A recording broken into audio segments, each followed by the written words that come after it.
Hi friends, welcome to tasty cookings. இன்றைக்கி நம்ம சேனலில் ஒரு சூப்பரான பொரியல் ரெசிபி தான் பார்க்க போகிறோம். பார்த்ததுமே கண்டுபிடிச்சிருப்பீங்க, பீட்ரூட் பொரியல் தான். எப்படி செய்யலான்னு பார்க்கலாம். அதுக்கு நம்ம சேனலை ஃபஸ்ட் டைம் பார்க்கிங்கன்னா மறக்காமல் சப்ஸ்கிரைப் பண்ணிக்கோங்க.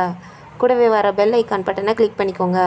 வாங்க வீடியோக்குள்ளே போகலாம். இந்த பீட்ரூட் பொரியலை எப்படி செய்யலான்னு பார்க்கலாம். பீட்ரூட்டில் அதிக மருத்துவ குணம் நிறைஞ்சிருக்கு. அதனால் குழந்தைகளுக்கு இந்த மாதிரி செஞ்சு கொடுங்க. குழந்தைங்க ரொம்பவே விரும்பி சாப்பிடுவாங்க. நீங்களும் ட்ரை பண்ணுங்கள். ட்ரை பண்ணிவிட்டு எப்படி வந்ததுன்னு கமெண்ட் பண்ணுங்கள். நான் இன்றைக்கி 300 கிராம் பீட்ரூட் எடுத்திருக்கேன்.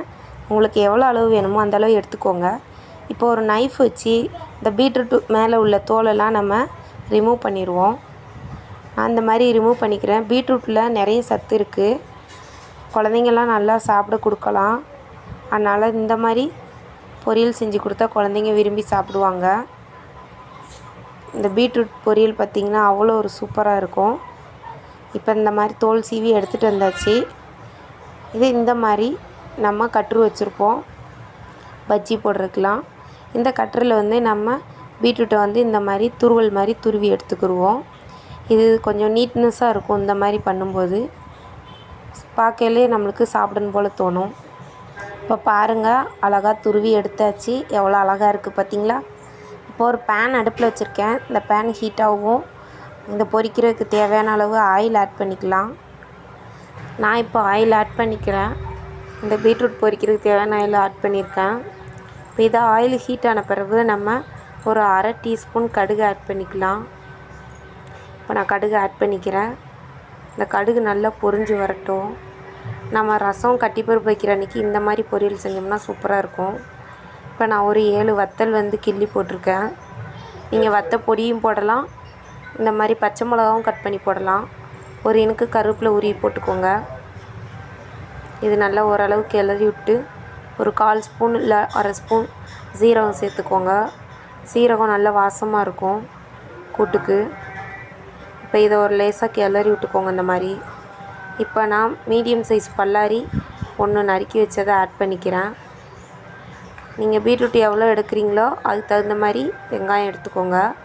இந்த வெங்காயம் ஓரளவு வதங்கின பிறகு நம்ம துருவி வச்சுருக்க பீட்ரூட்டை ஆட் பண்ணிக்கலாம். இப்போ நான் துருவி வச்ச பீட்ரூட்டை ஆட் பண்ணிக்கிறேன். எவ்வளோ சூப்பராக இருக்குது பார்த்திங்களா. பார்க்கல அழகாக இருக்குது. நீங்களும் இந்த மாதிரி ட்ரை பண்ணுங்கள். ட்ரை பண்ணிவிட்டு எப்படி இருந்துச்சுன்னு கமெண்ட் பண்ணுங்கள். உங்கள் ஃப்ரெண்ட்ஸுக்கும் ஷேர் பண்ணுங்கள். இப்போ இதை அப்படியே அந்த ஆயிலே நல்லா பரட்டி விட்டுக்கலாம். வேறு தண்ணி எதுவும் நீங்கள் ஊற்ற தேவையில்ல. உங்களுக்கு பீட்ரூட்டே நல்லா நீர் சத்து அதிகமாக இருக்கும். அதனால் நம்ம அந்த ஆயிலே பரட்டி விட்டு நல்லா பொரிச்சிக்கலாம். மறக்காமல் நம்ம சேனலை சப்ஸ்கிரைப் பண்ணிக்கோங்க. கூடவே வர பெல் ஐக்கான் பட்டனையும் கிளிக் பண்ணிக்கோங்க. நான் போடுற ஒவ்வொரு வீடியோவும் உங்களுக்கு உடனே நோட்டிஃபிகேஷன் ஆகும். இப்போ நான் நல்லா கிளறி விட்ருக்கேன். இப்போ தேவையான அளவு உப்பு ஆட் பண்ணிக்கலாம். லைட்டாக கிளறி இந்த மாதிரி ஆயிலில் கிளறி விட்டு தேவையான அளவு உப்பு ஆட் பண்ணிக்கலாம். இப்போ உப்பு ஆட் பண்ணிவிட்டு நல்லா கிளறி விடுங்க. மீடியம் ஃப்ளேம்லேயே வச்சுக்கோங்க. இந்த மாதிரி கிளறி விட்ருங்க. இது சட்டுன்னு உங்களுக்கு குக் ஆயிரும். இப்போ ஃபஸ்ட்டு நம்ம போடும்போது நிறைய இருந்த மாதிரி இருக்கும். நல்லா குக்கான பிறகு பாதியாக குறைஞ்சி வந்துடும். ஏன்னா உங்களுக்கு அதில் பீட்ரூட்டில் உள்ள நீர் சத்துலாம் நல்லா சுருண்டு வதங்கி நல்லா வந்துடும். பாருங்கள், ஓரளவு பரவாயில்லாமல் வதங்கி வந்திருக்கு.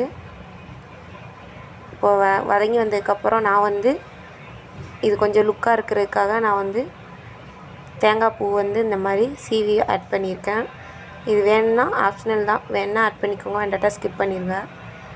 எங்களுக்கு இந்த மாதிரி போட்டு சாப்பிட்டா ரொம்ப பிடிக்கும். அதனால் நான் ஆட் பண்ணியிருக்கேன். நீங்களும் இந்த மாதிரி ட்ரை பண்ணுங்கள். குழந்தைங்க ரொம்ப சாப்பிடுவாங்க. ஏன்னா நம்ம தேங்காய் சில் சேர்த்துருக்கறதுனால கொஞ்சம் கூட்டு நல்லா வெறுவாயிலே சாப்பிட்ற மாதிரி டேஸ்ட்டாக இருக்கும்.